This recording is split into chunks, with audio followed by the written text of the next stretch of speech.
Hello dear students, मत होइए परेशान, है बहुत आसान। सब्सक्राइब करें MH classes by Pawan Tripathi को, प्रेस करें बेल आइकन को और पाएं मैथ्स और हिंदी की सभी वीडियोस की पहली नोटिफिकेशन सबसे पहले अपने मोबाइल पे। Thank you. Hello dear students, myself Pawan Kumar Tripathi from Indian Convent School Bharwari Kaushambi. स्वागत है एक बार फिर से आपका आपके अपने channel MH classes by Pawan Tripathi में। और पिछले वीडियो में हमने कक्षा 11 एनसीईआरटी में काव्य खंड का दूसरा चैप्टर का एक्सप्लेनेशन आपके सामने प्रस्तुत किया। आशा करता हूं वो वीडियो आपको समझ में आया होगा। आज आपके सामने हम तीसरे चैप्टर में काव्य खंड का व्याख्यान लेकर आपके सामने उपस्थित हैं। आशा करते हैं ये भी वीडियो आपको समझ में आएगा। एक मेरा आपसे सबसे ये आग्रह है कि अगर आप वीडियो को देख रहे हैं, ये वीडियो एडिट करके आपके लिए बनाई जा रही है, तो इस वीडियो को आप पूरा देखिए, क्योंकि आपको देखने के लिए हमने इसको बनाया है। उसके पश्चात देखने के बाद आप कमेंट बॉक्स में कमेंट जरूर करें कि अच्छा लगा वीडियो कि बुरा लगा। कम से कम उससे हमारा उत्साहवर्धन होगा। अगर अच्छा लगा तो और उत्साह होगा और अच्छे से बनाएंगे, और बुरा लगा तो और अच्छे से बेहतर तैयारी के साथ बनाएंगे, ताकि आगे का वीडियो आपको बुरा न लगे। उसके बाद अगर अच्छा लग जाए तो उसको हमारे चैनल को आप सब्सक्राइब करें, नहीं किए हैं तो कर लें, किए हैं तो बहुत अच्छी बात है, कुछ लोगों तक पहुंचाएं और लाइक भी करें। तो आज हमारा जो तीसरा चैप्टर है उसका नाम है पथिक। पथिक का मतलब है यात्री।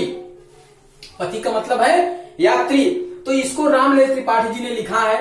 तो रामलेस त्रिपाठी जी के बारे में थोड़ा सा जान लेते हैं। इनका जन्म कोयरीपुर जिला जौनपुर में सन 1881 के लगभग हुआ था, और इन्होंने अधिकतम शिक्षा स्वाध्याय के माध्यम से प्राप्त की। कई भाषाओं की इन्होंने अपने स्वाध्याय के माध्यम से जाना। हिंदी, उर्दू, तमाम भाषाओं को, अंग्रेजी को इन्होंने अपने स्वाध्याय के अध्ययन के माध्यम से जाना। उसके बाद इन्होंने अपनी जो उस समय का जो युग चल रहा था, वो जो दौर चल रहा था, उसमें इन्होंने अपनी कविताओं के माध्यम से एक नया युग बना दिया और एक नया आयाम इन्होंने कविता के दौर में उत्पन्न कर दिया, पैदा कर दिया। इन्होंने रोमांटिक जो कविताएं हैं उसको इन्होंने एकदम अपने अच्छी पंक्तियों में संजो करके लोगों के सामने प्रस्तुत किया। तो त्रिपाठी जी ने तमाम नाटक, उपन्यास, निबंध, कहानियों का संग्रह किया हुआ है। इसके बारे में आप इनके बारे में जब आप पढ़ोगे टेक्स्ट बुक में तो आपको अच्छे से पता चल जाएगा।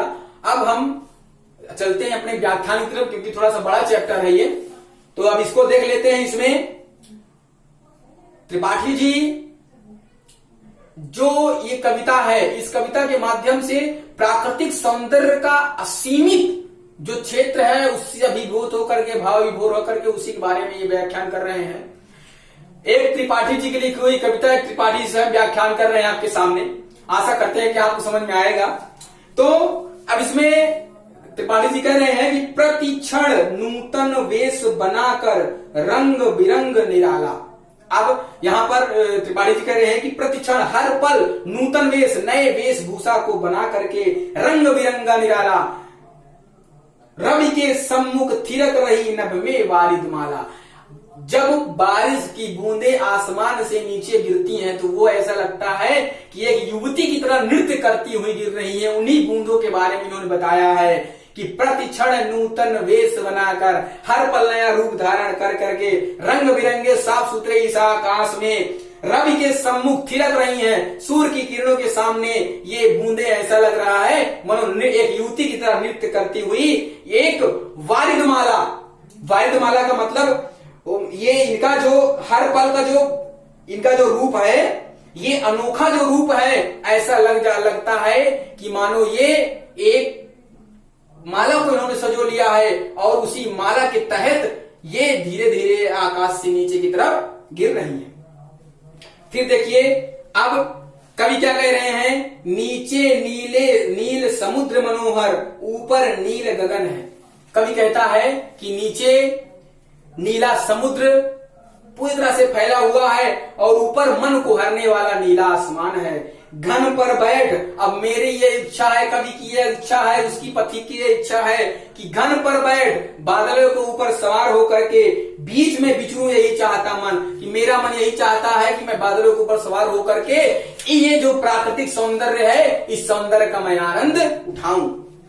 फिर आगे देखते हैं, कवि कहते हैं कि रत्नाकर गर्जन करता है। समुद्र में जब उफान आता है तो उसकी लहरें गर्जना करती हैं। रत्नाकर माने समुद्र, तो समुद्र गर्जना करता है। और मलया नील, तो मलय और अनिल, अनिल माने हवा, तो मलय पर्वत की तरफ से आने वाली जो सुगंधित हवाएं हैं हरदम या हौसला हृदय में भरती हैं। हे प्रिय, पथिक अपने प्रियतमा से कह रहे हैं कि हे प्रिय, ये जो रत्नाकर गर्जन करता है, समुद्र घोर गर्जना करता है, और मलय पर्वत से जो आने वाली सुगंधित शीतल हवाएं हैं, ये हमारे मन में निरंतर एक अविश्वसनीय हौसला भरती रहती हैं। इस विशाल विस्तृत महिमामय, इस विशाल और बहुत दूर तक फैले हुए बहुत ही महिमामय रत्नाकर के घर, तो ये समुद्र का जो घर है, मैं इसके कोने कोने तक इन लहरों के ऊपर बैठकर घूमना चाहता हूँ। लिखा है ना कि कोने कोने में लहरों पर बैठ फिरूं, तो कभी की इच्छा है कि मैं समुद्र की लहरों के ऊपर बैठ करके उसके घर के कोने कोने का भ्रमण मैं कर लूं। फिर आगे, निकल रहा जलनिधि तल पर दिनकर बिंब अधूरा।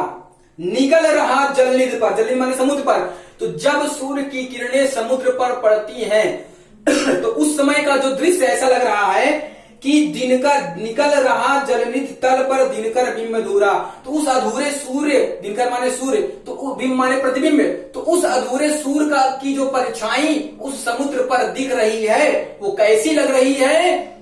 कमला के कंचन मंदिर का मानो कांत कंगूरा। कांत कंगूरा माने होता है गुंबद, कंचन माने होता है स्वर्ण, और कमला माने लक्ष्मी। तो वो समुद्र पर बनने वाला सूर्य की किरणों का जो अधूरा प्रतिबिंब है, वो ऐसा लग रहा है मानो माता लक्ष्मी के मंदिर, स्वर्णिम मंदिर का एक सोने का गुम्बद हो। आप लोगों ने कभी गौर किया होगा, गांव देहात में भी ऐसा होता है कि जब आप तालाब के किनारे पहुंच जाए, किसी झील सरोवर नदी के किनारे पहुंच जाए, तो सूर्य का जब प्रकाश उसमें पड़ता है, तो आप देखेंगे कि तो वो वहां का जो दृश्य होता है वो ऐसा लगता है कोई चांदी का खंभा दिख रहा है। उसी प्रकार वो कवि कह रहे हैं कि वो दृश्य ऐसा है मानो माता लक्ष्मी के स्वर्णिम मंदिर का जो है सोने का गुंबद हो। लाने को निज पुण्य भूमि पर लक्ष्मी की सवारी, ऐसा लगता है कि स्वयं माता लक्ष्मी को इस पृथ्वी पर लाने की जो योजना है, उसको योजना को समुद्र बना रहा है, और रत्नाकर ने निर्मित कर दी स्वर्ण सड़क अति प्यारी। ऐसा लगता है कि माता लक्ष्मी को इस जो है पृथ्वी पर लाने के लिए समुद्र ने सोने की सीढ़ियां का निर्माण कर दिया है, सोने की सड़कों का निर्माण कर दिया है। अगले स्टेंजा में देखिए, निर्भय दृढ़ गंभीर भाव से गरज रहा है सागर। ये जो सागर समुद्र है, ये निडर होकर के बड़ी दृढ़ता के साथ और बड़ी गंभीरता की भावनाओं के साथ अपनी गर्जना कर रहा है। और लहरों पर लहरों का आना अति सुंदर। हे प्रिय, जब लहरें एक लहरे के ऊपर जब दूसरी लहर चढ़ जाती है, तो वो दृश्य बड़ा ही मनोहरकारी हो जाता है। इस दृश्य को जिसने भी देखा होगा उसके मन को बड़ा आनंद प्राप्त हुआ होगा। ये दृश्य अगर किसी ने नहीं देखा है, तो बारिश के मौसम में जब तेज वर्षा होती है, मूसलाधार वर्षा होती है, तब इसको दृश्य को देखा जा सकता है।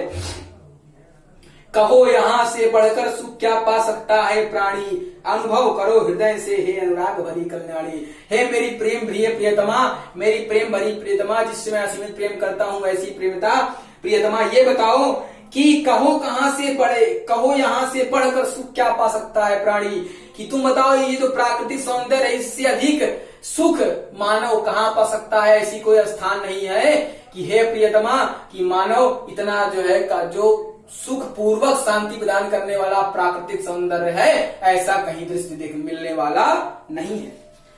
जब गंभीरतम अर्ध दिशा में जग को ढक लेता है। अब यहाँ पर त्रिपाठी जी कह रहे हैं कि जब गंभीरतम, गंभीरतम माने अंधकार, जो घनघोर अंधकार अर्ध दिशा में, अर्ध रात्र में जग को ढक लेता है, इस संसार को ढक लेता है, अंतरिक्ष की छत पर तारों को छिटका देता है, और अंतरिक्ष की जो छत है, अंतरिक्ष की जो छत है अर्थात उस नीले आसमान में तारे फैल जाते हैं, और सस्मित वदन सुगंधित शरीर वाला जगत का स्वामी, संसार का स्वामी अर्थात सूर्य मृदु गति से आता है, धीमे धीमे गति से आता है, और तट पर खड़ा गगन गंगा के मधुर गीत गाता है, और आकाश गंगा के समीप खड़े होकर के अपने आगमन का संदेश देता है, और मधुर गीत के माध्यम से अपने आने का संदेश सभी तक पहुंचाता है, क्योंकि अर्धरात्रि के पश्चात जैसे चंद्रमा ढलता है, सूर्य का उदय वैसे वैसे ही हो जाता है। फिर उससे ही विमुक्त हो, उससे ही विमुक्त, उसी से मुक्त होकर के, प्रसन्न होकर के नभ में चंद्र भी हंस देता है, आकाश में चंद्रमा भी हंस देता है। उसकी जो हंसी है वो चांदनी के रूप में पूरी धरा पर फैल जाती है। और वृक्ष विविध पत्तों पुष्पों से, और जो वृक्ष है वो भिन्न भिन्न प्रकार के पुष्पों से, पत्तियों से, फलों से, फूलों से अपने पूरे शरीर को सजा लेते हैं, अपनी शाखाओं को सजा लेते हैं। और पक्षी हर्ष संभाल न सकते, मुख चहल उठते हैं। और उस प्राकृतिक की छटा को देख करके, प्राकृतिक सौंदर्य को देख करके, क्योंकि आप सबको पता है सुबह का जो मनोहर दृश्य होता है वो मन को बड़ा ही जो है अपनी तरफ आकर्षित करने वाला होता है, मन को आनंदित करने वाला होता है। और सुबह के समय ही पक्षियों की चहचहाट हमको सुनाई दे सकती है, बहुत अच्छी। तो वही कह रहे हैं कि उस समय को दृश्य को देख करके पक्षी अपनी सब प्रसन्नता को संभाल नहीं पाते हैं और प्रसन्न होकर चहचहाना शुरू कर देते हैं और संदेश देते लगते हैं कि सुबह हो गई है, रात के जाने का समय आ गया है और भगवान सूर्य के उदय होने का समय आ गया है। अब फूल सांस लेकर सुख की सानंद महक उठते हैं, और फूंक जो फूल हैं वो आनंद के साथ अपनी जो खुशबू है, अपनी सुगंध है वो चारों तरफ क्या करते हैं, फैला देते हैं, जिससे आसपास का पूरा माहौल सुगंधित हो जाता है। वन उपवन गिरि सानु, वन उपवन बाग बगीचे, गिरि माने पर्वत, सानु माने होता है समतल मैदान, कुंज माने घने बगीचे में मेघ बरस पड़ते हैं। और प्राकृतिक की इस सुंदर छटा को देख करके बादल जो है अपनी प्रसन्नता को नहीं रोक पाते, और उनकी जो प्रसन्नता है वो प्रसन्न अश्रुओं की जो जलधारा है वो पृथ्वी पर बारिश की बूंदों के रूप में सभी के ऊपर समान रूप से होती है। मेरा आत्म प्रलय होता है, नैर नीर झड़ते हैं। हे प्रिय, मेरे इस प्राकृतिक सौंदर्य को देख करके मेरी आत्मा भाव विभोर हो जाती है, उसमें हिलोरे उठते हैं, उत्साह उत्पन्न हो जाता है और नैन नीर झड़ते और मेरी आंखों से प्रसन्नता की आंखों सुख के आंसू गिरने लगते हैं।